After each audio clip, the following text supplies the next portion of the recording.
masa kita kena satu sindrom di mana kita suka barang-barang impor, padahal kita bisa menciptakan produk-produk kita sendiri.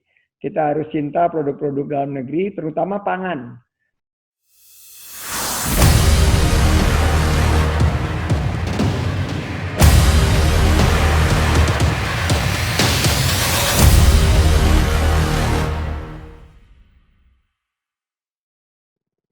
Perkenalkan, sebelumnya saya Iqbal, founder dari Indonesia Milal Connect. Kalian sebelumnya udah tahu belum sih Indonesia Milal Connect itu apa? Ya, saya jelaskan sedikit tentang Indonesia Milal Connect. Jadi Indonesia Milal Connect itu organisasi nirlaba. Itu kita bergerak dari 3 bidang, ekonomi, sosial, dan pendidikan. Gitu. Terus juga Indonesia Milal Connect ini sebelumnya kita ada beberapa kegiatan. Pertama itu ada sharing session by Instagram. Itu kita mengundang beberapa pembicara hebat, diantaranya Chandra Putra Negara, terus juga ada Safi Effendi, terus juga ada banyak lainnya. Itu terus juga setelah itu di bulan lalu di Mei kita juga ada ngabuburit dari rumah. Itu kita kedatangan Haikal Kamil, ada Sabian Wisnutama, terus juga ada banyak gitu, pokoknya. Terus selain itu Indonesia Milal Connect juga kita mengadakan donasi sebelumnya untuk masyarakat terdampak corona. Itu kita terkumpul sekitar 11 juta gitu. Nah, untuk yang sekarang donasi kita salurkan untuk UMKM yang terdampak. Kan banyak masyarakat yang awalnya pedagang, terus karena corona ini, pandemi ini, terus akhirnya modalnya habis gitu untuk sehari-hari. Akhirnya modal usahanya nggak ada, dan akhirnya kita inisiatif untuk memberikan modal usaha tersebut. Itu. Makanya di Festival Indonesia Bangkit ini kita memberikan donasi kepada pelaku UMKM. Ya Bang, makasih Bang. Sebelumnya saya mau jelasin dulu Bang, terkait Festival Indonesia Bangkit ini masuk juga sama tema kita Bang.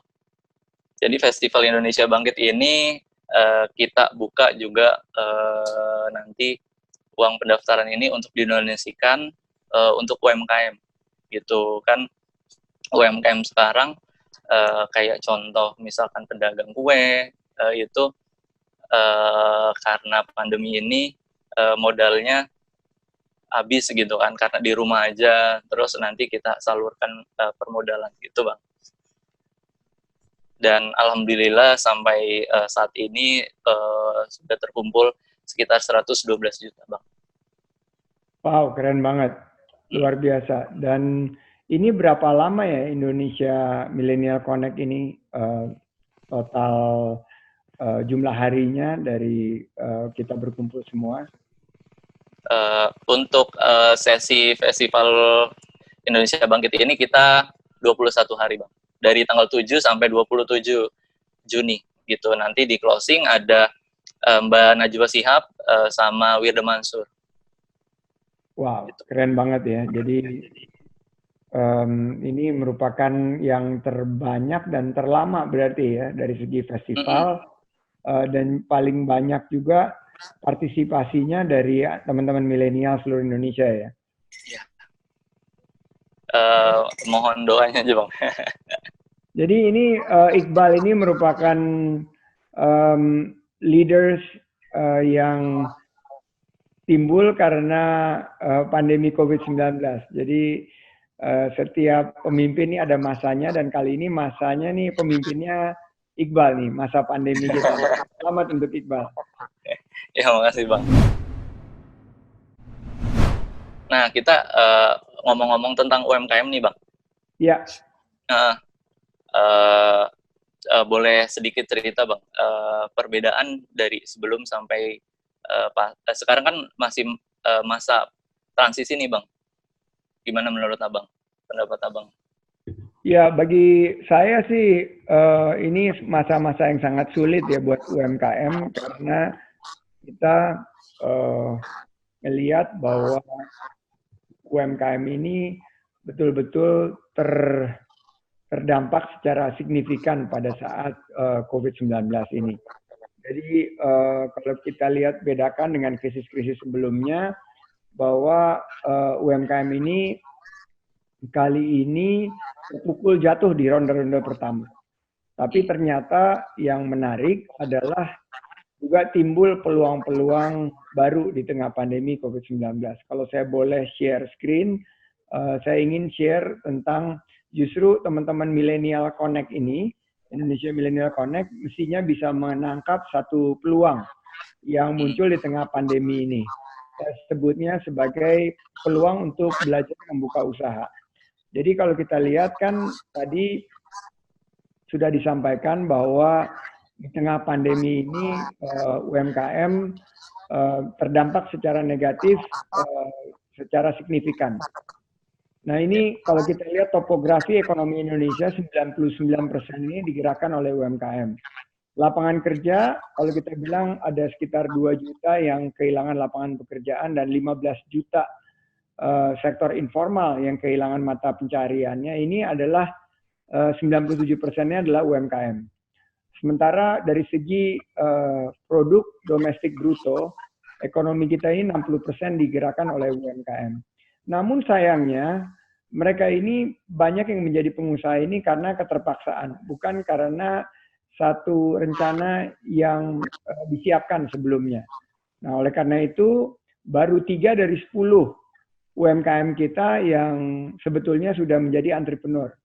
Nah, ini yang saya ingin sharing di sesi sore ini, agar teman-teman milenial ini menangkap peluang untuk justru membuka usaha. Kalau kita lihat Indonesia tuh punya jumlah anak muda yang besar sekali. Dominasi daripada populasi di Indonesia ini adalah teman-teman milenial.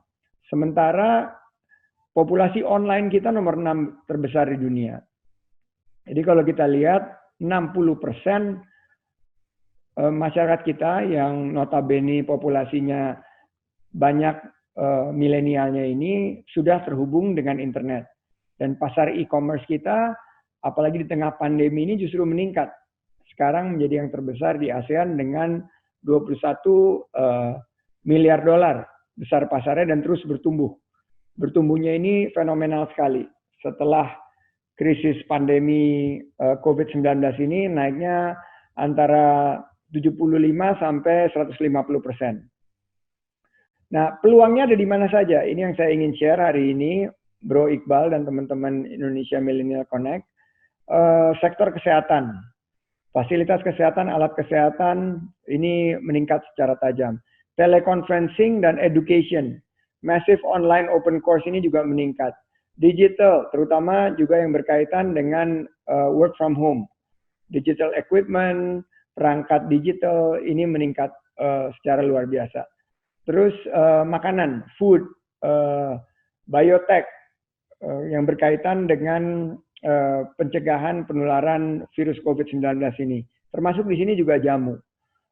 Bidang usaha lain yaitu legal yang sekarang seperti Bang Hotman Paris ini banyak diperlukan. Karena dengan transisi ke digital ini juga dari sisi hukumnya kita harus perhatikan. Dan clean energy. Kita lihat bahwa bagian daripada new normal adalah anak-anak muda yang pivot untuk membuka satu pertumbuhan ekonomi baru dengan gelombang tren terkini yaitu digital, food delivery, cloud kitchen, fintech, dan lain sebagainya. Berikutnya saya ingin sampaikan bahwa justru pandemi COVID-19 ini mengakselerasi digitalisasi kita. Jadi kita lihat bagaimana dengan work from home kita bisa mendorong untuk munculnya inovasi-inovasi dan kreativitas baru. Steve Jobs memulai usahanya juga dari rumah. Dan kalau kita lihat dari rumah saja ini, justru banyak terobosan-terobosan terbesar bisa kita dapatkan dari rumah. Kita juga punya alat-alat pembantu seperti media sosial, Facebook, maupun OTT ya, dan streaming services yang lainnya. Saat pandemi ini kita harus tingkatkan bahwa COVID sebetulnya merupakan satu ujian bagi kita untuk meningkatkan derajat pertumbuhan ekonomi kita ke depan. Nah, bagaimana caranya memulai usaha? Simple saja, saya selalu bilang di bawah 1 jam nih Bro Iqbal. 20 menit pertama kita searching apa kebutuhan masyarakat. Nah, di sini saya sharing bulan Maret 2020 sama bulan Maret 2019 ini ternyata kita lihat luar biasa nih. Ini kalau saya besarkan di sini 10, ini saya ada 100 ya, tapi 10 yang tertinggi ini permintaannya adalah pertama sarung tangan, disposable, alat-alat dapur, ini naik sampai 7 kali lipat, obat-obatan naik juga, makanan cepat saji, beras, makanan frozen food, buah-buahan juga meningkat karena orang mau sehat.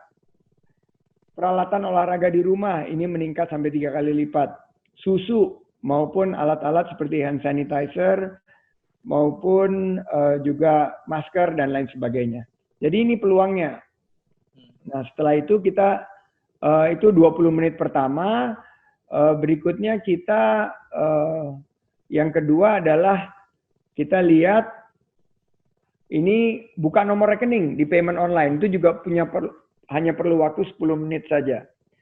Buka nomor rekening, setelah itu bikin brand untuk pengenal usaha. Nah, ini brand-brand yang bisa catchy, nama-nama terkini. Ini keren banget nih, Indonesia Millennial Connect nih brand yang keren banget gitu loh. Catchy banget.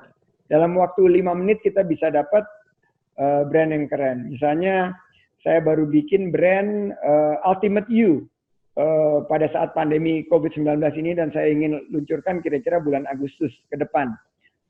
Itu juga yang catchy, yang bisa diingat langsung oleh calon pelanggan kita. 5 menit ke depan kita buka toko online di marketplace. Sekarang marketplace sudah banyak. Silakan kita pilih yang paling banyak trafficnya. Setelah itu kita jadi reseller atau dropshipper online. Ini hanya butuh waktu 5 menit. Kalau kita nggak punya produknya, kita jadi reseller. Dengan kekuatan kita, setelah itu 15 menit ke depannya kita bisa promosi lewat WhatsApp, close end group, maupun chat yang lainnya, atau kalau kita sudah lebih established bisa melalui Instagram, Facebook, dan account media sosial yang lainnya. Itu cukup waktu 15 menit. Nah, kalau kita lihat seperti ini, nggak nyampe sejam kita udah punya usaha, alhamdulillah. Nah, berikutnya, terakhir saya ingin sampaikan bahwa memulai usaha itu juga kita harus lihat faktor risiko kesehatan masyarakat kita. Jangan kita memulai usaha-usaha yang tinggi risiko kesehatan masyarakatnya. Kita cari yang risiko kesehatan masyarakatnya rendah. Ini biasanya konsumsi makanan dan UMKM. Tapi manfaat ekonominya besar. Jadi ini saya sebut sebagai go zone. Setelah itu kita cari yang juga faktor risiko kesehatan masyarakatnya rendah seperti pivot zone. Baru setelah pandemi ini agak lebih bisa diatasi dengan mudah-mudahan ditemukannya vaksin dan obat-obatan lainnya, kita bisa masuk ke yang risiko kesehatan masyarakatnya lebih tinggi seperti pariwisata maupun kegiatan yang ada pengumpulan massa. Baru setelah itu weight zone, yaitu yang harus menunggu sampai wabah ini berakhir. Jadi itu saja yang ingin saya sampaikan, teman-teman Indonesia Millennial Connect, tetap berolahraga, stay at home, pakai masker, jaga jarak, gunakan standar protokol COVID-19 yang disiplin. Insya Allah kita bisa bangkit di saat sulit, kita jangan sampai terjepit, menang melawan COVID, milenial, we can do it. Terima kasih, wabillahi taufik walhidayah, wassalamualaikum warahmatullahi wabarakatuh. Waalaikumsalam. Nah, Nah, itu keren banget sih, Bang. 1 jam bisa buka usaha. Udah nggak lagi mikirin buka toko. Kan sekarang udah zamannya digital ya. Apalagi milenial harus benar-benar melek digital gitu kan. Kan sekarang udah zamannya industri 4.0. Betul. Jadi kita jangan sampai ketinggalan karena milenial ini adalah penghuni jagat maya netizen yang budiman. Jadi kita gunakan bukan hanya untuk chatting, bukan hanya berkegiatan sosial, tapi juga kita bisa berkegiatan ekonomi. Dan alhamdulillah udah banyak lahir di era pandemi COVID-19 ini pengusaha-pengusaha yang menggunakan digital. Saya baru ketemu Kang Sepi berjualan lampu melalui digital, lampu yang dikreasikan melalui kayu-kayu yang tadinya menjadi limbah bisa menjadi salah satu item produk yang dijual, dan sekarang dia alhamdulillah bisa dapat 20 juta lebih per bulan omsetnya.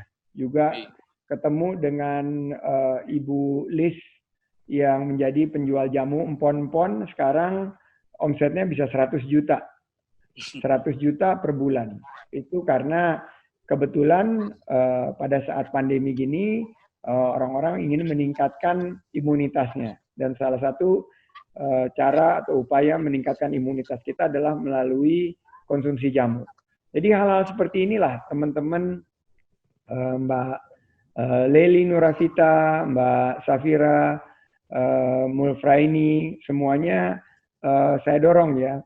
Selain daripada Bro Iqbal, kita ngobrol-ngobrol sama Mbak Najwa Shihab, kita juga ingin generasi kita ke depan ini berkreasi. Generasi yang meningkatkan kemampuan bangsa ini memproduksi barang-barangnya sendiri. Masa kita kena satu sindrom di mana kita suka barang-barang impor, padahal kita bisa menciptakan produk-produk kita sendiri. Kita harus cinta produk-produk dalam negeri, terutama pangan. Karena kita sekarang mengalami satu potensi krisis pangan di akhir tahun ini atau awal tahun depan. Milenialnya harus mampu untuk mengambil peluang, menciptakan usaha-usaha di sektor pangan, baik itu kuliner maupun sampai ke sektor pertanian, dari hulu sampai ke hilir. Ayo bikin resolusi di Indonesia Millennial Connect ini selama 21 hari, teman-teman ciptakan pengusaha sebanyak 21.000. Jadi setiap hari 1.000. Jadi ini merupakan satu terobosan di Indonesia Millennial Connect. Setiap hari 1.000 usaha lahir dari anak-anak milenial, sehingga di akhir Indonesia Millennial Connect Festival ini kita punya 21.000 pengusaha baru kita. Insya Allah. Saya minta tepuk tangannya dong. Nah, ini kayak tepuk tangan elektronik. Oke, Indonesia Millennial Connect, mana nih tepuk tangan elektroniknya? Oke, woi, thank you Mbak Siti, thank you Hanifa, thank you Solehudin, sama namanya Mas. Thank you Dian Noviani, thank you juga Mbak Anisha Adistia, thank you Mbak Fitri Mastura, dan Dipta Harim Bawa. Semua mana sekali lagi jempolnya, sekarang jempol, mana jempol? Thank you Noval, jempolnya. Juga Mahardika, terima kasih. Luar biasa. Mbak Dwi belum ada nih jempolnya nih. Jempol elektronik. Oh, itu jempol beneran. Oke, terima kasih. Saya balikan kepada Bro Iqbal. Silakan. Wow, ini banyak sekali. Ini banyak yang nanya nih, Bang. Ada dari ini nih, Tasifa Salsabila dari Depok. Wow, silakan. Saya baru pulang dari Depok kemarin. Tasifa, silakan. Dari Ciseeng nih ada Viviana. Wow, pertanyaannya. Halo, Kak Sandi. Halo. Ya, saya Tashifa dari Depok. Izin bertanya. Kan selama pandemi ini jadi mulai banyak usaha-usaha baru ya yang muncul ya. Nah, terus itu bagaimana karena banyak usaha yang serupa itu saya pengen usaha tapi melihat usaha udah banyak terus juga punya value yang sama gitu. Nah itu ada strategi atau tips and triknya nggak sih? Gimana kita cara membuat brand kita berbeda, sedangkan value-nya juga kayak gitu-gitu aja sama juga sama UMKM lainnya. Kayak gitu. Terima kasih. Terima kasih. Jadi kuncinya adalah kita harus terus berinovasi. Kita berinovasi dengan menawarkan produk yang berbeda dari segi packagingnya, dari segi promosinya, dari segi distribusinya maupun jaringan reseller kita. Kita juga bisa memberikan produk-produk yang mudah-mudahan lebih baik, lebih cepat, dan lebih murah. Itu adalah bagian daripada inovasi kita. Kedua, ambil risiko. Jangan takut walaupun ada pesaing, karena pasar Indonesia masih sangat besar. Apalagi milenial ini adalah jumlah dari populasi kita terbesar. Yang paling tahu keinginan milenial itu siapa? Ya milenial juga. Jadi milenial lah yang harus mampu untuk menciptakan usaha-usaha tersebut. Dan ketiga, proaktif. Jangan pernah kita pasif, menunggu saja, kita harus menjemput bola. Dengan proaktif ini kita mengambil satu inisiatif dan kita akan mampu untuk mengembangkan usaha kita ke depan. Sekarang saya mau tanya ini, nyari kerja ini gampang atau susah? Taruh di chat grupnya. Gampang atau susah nyari kerja? Susah, betul. Ya, semua bilang susah. Nah, kalau susah, ya kenapa enggak kita ciptakan lapangan kerja sendiri dengan membuka lapangan kerja melalui usaha kita. Ini adalah bagian daripada kita menyikapi keadaan ekonomi kita. Sekarang saya tanya pertanyaan selanjutnya nih untuk 831 peserta yang ada di sini dan juga yang ada di YouTube. Sekarang harga-harga dan biaya hidup itu murah atau mahal? Biaya hidup murah atau mahal? Semua bilang mahal. Nah, bagaimana caranya kita menyikapi ini adalah kita bisa menciptakan produk-produk yang lebih terjangkau harganya. Bagaimana pangan kita lebih terjangkau kalau kita punya swasembada? Ya, sekarang saya tanya biaya listrik, tagihan listrik, murah atau mahal? Mahal. Nah, kenapa nggak kita ciptakan kegiatan usaha menggunakan energi baru dan terbarukan seperti energi surya, energi bayu, maupun energi-energi yang lainnya. Ini adalah bagian-bagian daripada inovasi yang harusnya kita dorong. Saya yakin kalau anak-anak muda Indonesia Millennial Connect kita ngumpul lebih dari 800 di sini, ini jejaring silaturahim yang luar biasa. Karena di balik setiap silaturahim ada panjang umur dan rezeki. Saya yakin anak-anak Millennial Connect akan mampu untuk menciptakan ekosistem untuk kita bisa bertahan dan justru bangkit di saat sulit dan menang melawan COVID. Bang Iqbal. Ya, lanjut nih untuk pertanyaan kedua. Tadi ada Febriana Putri, mana tuh? Silakan di open mic. Ya, terima kasih kepada moderator atas kesempatannya. Saya Febriana dari Mojokerto. Begini Pak, saya ingin bertanya. Mungkin ini bagi pemula bisnis ya Pak. Itu bagaimana caranya kita untuk menguatkan mental kita ketika kita pertama membangun bisnis. Terutama kan ini saya pengalaman ya Pak. Selama masa pandemi ini sama sekali tidak keluar rumah dan mungkin sulit dan juga dapatkan ya gitu Pak. Baik, saya menangkap pertanyaan Mbak Febriana dari Mojokerto. Mentalnya. Ya, saya bisa menangkap pertanyaan yang bagus dari Mbak Febriana di Mojokerto. Di Mojokerto, matur nuwun sangat nggih. Pertanyaannya Mbak Febri, pertama kita memiliki mental yang kuat kalau kita memiliki ilmu dan pengetahuan yang mumpuni. Jadi kita biasanya takut untuk masuk ke dalam dunia usaha itu karena kita takut resiko rugi, gagal, dan lain sebagainya. Padahal kita mampu untuk mengurangi dan mengeliminasi resiko rugi dan gagal itu kalau kita memiliki ilmunya, ilmu pengetahuan.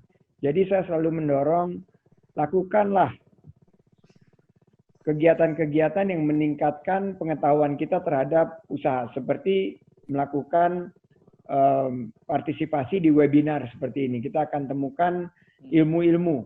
Kalau kita misalnya tidak bisa berenang, kita pasti akan takut untuk nyemplung ke danau. Tapi kalau kita misalnya berenang, kita bisa berenang, kita tahu ilmunya untuk berenang dan bagaimana mengambang, kita tidak akan takut untuk berekreasi di danau ataupun di laut. Sama dengan bisnis.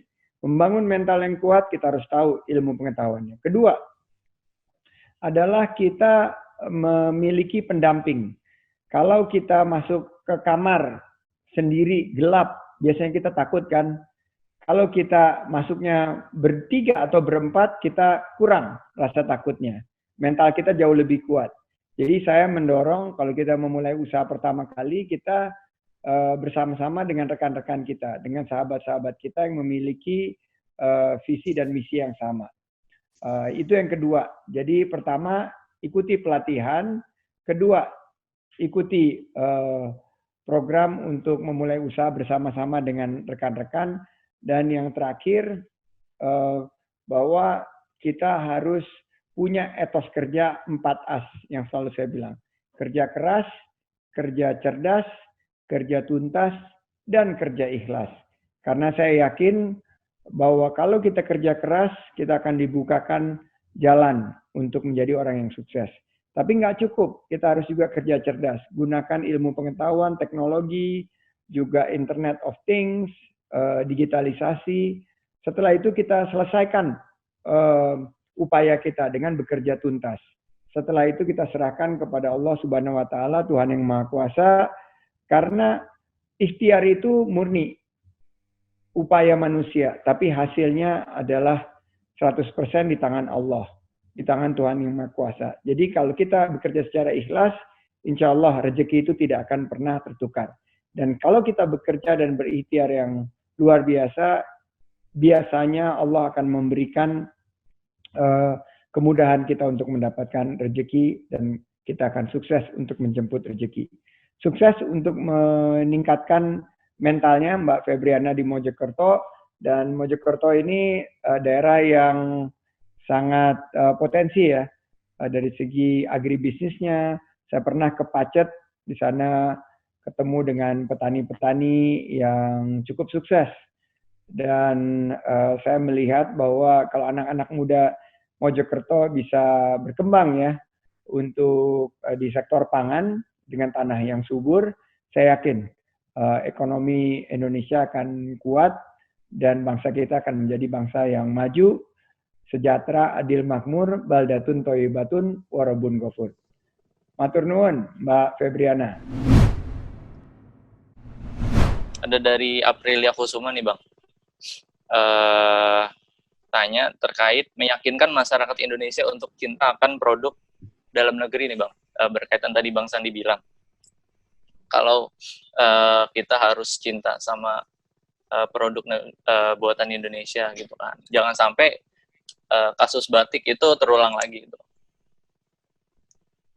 Betul sekali. Jadi memang kalau kita tidak mencintai produk dalam negeri, akhirnya akan ada pihak lain yang lebih mencintai produk kita dan akhirnya mengadopsi produk. Mengakui. Saya nggak bicara mengakui, tapi mengadopsi sebagai karya dan produk mereka. Nah ini jangan sampai terulang kembali. Saya kemarin bicara mengenai tempe. Tempe juga adalah produk khas Indonesia. Tapi kita sekarang ini jarang mengkonsumsi tempe. Padahal tempe ini adalah sumber protein yang baik. Negara-negara lain di Eropa lebih tertarik untuk melestarikan tempe dan mengembangkan panganan yang berbasis tempe. Kalau kita tidak hati-hati, ini tempe juga akan hilang. Kita harus kedepankan produk-produk, baik produk pangan produk sandang yang sehari-hari kita pakai itu harus produk-produk kebanggaan hasil produksi karya-karya terbaik anak-anak bangsa kita. Jadi siapa yang harus memulai? Ya milenial. Kapan dimulainya? Ya hari ini di Indonesia Millennial Connect. Lihatlah sekeliling kita. Saya sekarang ini mendorong gerakan local product, local heroes bersama Dr. Tirta. Ini juga kami melakukan kolaborasi-kolaborasi untuk mendorong minat dari anak-anak muda untuk bangga pakai produk-produk lokal Indonesia. Mulai dari sepatu, celana, sampai ke baju, apapun yang kita pakai, jaket, kuliner, dan segala macam yang kita konsumsi dalam keseharian kita. Kalau kita mulai sadar untuk mengedepankan produk Indonesia, insya Allah industri kita akan tumbuh dan berkembang, dan ketergantungan kita terhadap barang-barang impor akan menurun secara drastis. Demikian, Bang Iqbal. Tapi Bang, harusnya kan bukannya di satu sisi itu kayak mungkin di pemerintah membatasi gitu Bang, produk-produk luar gitu, brand-brand luar. Saya yakin kalau pemerintah berpihak kepada produk-produk lokal dengan membuka peluang para pengusaha milenial kita, entrepreneur muda kita, dengan memberikan kemudahan berusaha, memberikan kemudahan permodalan, kemudahan perizinan, dengan desain-desain yang menarik, kita nggak perlu melarang produk impor. Produk impor itu akan sulit bersaing karena pasar kita sudah sangat cinta dengan produk-produk dalam negeri. Jadi kita justru akan melihat apa yang terjadi di Korea, di mana di Korea tidak dilarang impor mobil dari Jepang, tapi orang-orang Korea ya bangga memakai mobil produksi Korea. Hanya orang-orang yang non Korea yang memakai produk dari produksi bangsa-bangsa lain. Nah ini kita harus belajar gitu. Sekarang banyak yang kegandrungan terhadap drama Korea. Ya ini harus menjadi pembelajaran bagi kita. Kenapa nggak kita gandrung dengan drama-drama Indonesia sendiri yang ada di produksi ekonomi kreatif bangsa kita. Harusnya ada juga kecintaan kita kepada produk-produk yang kita juga mampu untuk mengkreasikannya. Nah ini adalah tanggung jawabnya di teman-teman milenial. Ayo teman-teman milenial, kita dorong penggunaan produk-produk lokal, bangga menggunakan produk lokal, mulai dari ujung kaki sampai ujung rambut. Saya masih berusaha, paling tidak hari ini saya pakai produk lokal, kacamata lokal, gelang lokal, baju lokal, jam ini dari produksi kebetulan perusahaan kami sendiri, dan apa yang saya pakai sehari-hari saya prioritaskan untuk produk-produk yang memang diproduksi oleh anak-anak bangsa sendiri. Jadi merupakan satu kebanggaan. Ya, ini terakhir sih Bang nih ada dari Rusdi Palu. Ya, Rusdi. Wah, Rusdi Palu nih udah berkali-kali dia taruh di grup chat, luar biasa. Perjuangannya Rusdi Palu ini. Tapi jangan lupa Kaledo, jangan sampai tidak dikirim Kaledo. Ya, Assalamualaikum Bang Sandi. Waalaikumsalam. Dari kemarin-kemarin sebenarnya mau bertanya, alhamdulillah hari ini diberi kesempatan untuk bertanya langsung sama Bang Sandi. Akhirnya. Iya Bang Sandi, pertanyaan saya itu sih yang saya chat untuk membuat usaha yang tanpa modal itu. Sekarang kan ini agak susah, apalagi di Palu. Sekarang kurang ini. Jadi untuk mencari membuat usaha tanpa modal itu seperti apa? Apa yang baiknya yang kami bisa jual di sini? Terima kasih Bang Sandi. Baik, terima kasih Bang Rusdi. Kalau kita ingin memulai satu usaha tanpa modal, kita fokus sebagai reseller. Karena reseller itu di sektor perdagangan, sekarang kita bisa mampu untuk menjadi pengusaha dengan menggunakan produk-produk orang lain. Paling tidak, Rusdi, Adinda Rusdi bisa memilih 10 produk yang paling laku di Palu. Jadi apa saja terus dikerucutkan menjadi lini usaha yang bisa dikembangkan. Setelah itu bicara dengan pemilik produknya untuk mendaftarkan menjadi reseller. Saya baru saja selesai memproduksi acara Jemput Rezeki. Itu ada di Indosiar tiap Sabtu jam 6.30 pagi. Jadi produk-produk Indonesia kita kedepankan, mulai dari jamu, cake, sampai ke produk-produk kopi, dan produk-produk yang sangat laku sekarang di tengah kaum milenial ini, saya bantu untuk promosikannya. Dan kita membutuhkan reseller-reseller yang banyak. Dan setahu saya di Palu ini sebetulnya pasar yang sangat potensial. Nah, di sini Rusdi bisa memerankan menjadi reseller produk-produk yang luar biasa. Dan itu tidak ada modal, karena produknya semuanya menjadi resiko daripada si pembuat. Adinda Rusdi hanya membantu untuk menjualkan dan mendapatkan margin. Dan marginnya ini alhamdulillah cukup menarik untuk usaha yang tanpa modal. Saya baru saja ketemu dengan saudara kami yang ikut menjadi reseller dari produk APD, alat pelindung diri, mulai dari masker sampai ke hand sanitizer, cairan disinfektan maupun baju alat pelindung diri. Nah, ini ternyata banyak sekali diperlukan di rumah sakit, dan dari teman saya yang menjadi reseller ini, dia bisa mendapatkan omset antara 20 sampai 30 juta per bulan. Nah, ini yang luar biasa. Dengan peningkatan omsetnya, dia dapat keuntungan bersih yang alhamdulillah cukup untuk menggerakkan roda ekonomi keluarganya. Jadi sukses untuk Bang Rusdi, maju terus. Peluang ada di depan kita, tinggal kita jeli untuk menangkap peluang tersebut. Ingatlah, hari-hari tercerah, cuaca terindah akan kita dapatkan setelah badai ini berlalu. Jadi kita tetap positif, optimis, bahwa insya Allah akan ada kemudahan-kemudahan di balik kesulitan ini. Sukses. Amin. Dan saya kembali ke Bray Iqbal, mudah-mudahan acara ini bermanfaat. Saya pamit diri karena ditunggu di Zoom berikutnya.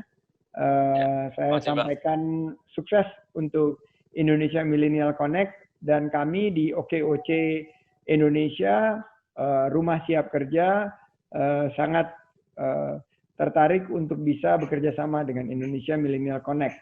OKOC ini adalah gerakan kewirausahaan yang akan menciptakan lapangan kerja. Sekarang sudah ada 400.000 pesertanya di seluruh wilayah Indonesia. Ini berangkat dari pengalaman saya. Saya dulu juga di PHK. Saya waktu krisis tahun 97 itu kehilangan pekerjaan, kehilangan penghasilan. Tapi ini justru jalan Allah Subhanahu wa Ta'ala, Tuhan yang Maha Kuasa, yang membukakan jalan bagi saya menjadi pengusaha. Akhirnya saya membuka usaha kecil, kami hanya bertiga di bidang konsultan keuangan. Melalui periode jatuh bangun selama 20 tahun, sekarang usaha kami menjadi perusahaan investasi aktif se-Asia Tenggara dengan membuka lapangan kerja bagi 30.000 karyawan. Nah, saya ingin membagi semangat ini untuk para milenial. Di Rumah Siap Kerja kita memberikan juga pelatihan-pelatihan untuk para milenial, reskilling, dan bisa memiliki keterampilan yang cocok dengan keadaan COVID-19 ini. Sukses untuk Indonesia Millennial Connect. Sampai jumpa. Wassalamualaikum warahmatullahi wabarakatuh. Waalaikumsalam warahmatullahi wabarakatuh. Terima kasih buat Bang Sandi yang udah berkenan mengisi sharing session hari ini. Ya, makasih buat teman-teman semua yang udah hadir di sharing session hari ini. Semoga bermanfaat ilmu yang udah disampaikan sama Bang Sandi. Semoga kita semua bisa mengaplikasikannya untuk bisnis kita, untuk kemandirian bangsa Indonesia. Saya Iqbal Zainal Mutakin selaku moderator mengucapkan terima kasih dan kurang lebihnya mohon maaf. Assalamualaikum warahmatullahi wabarakatuh.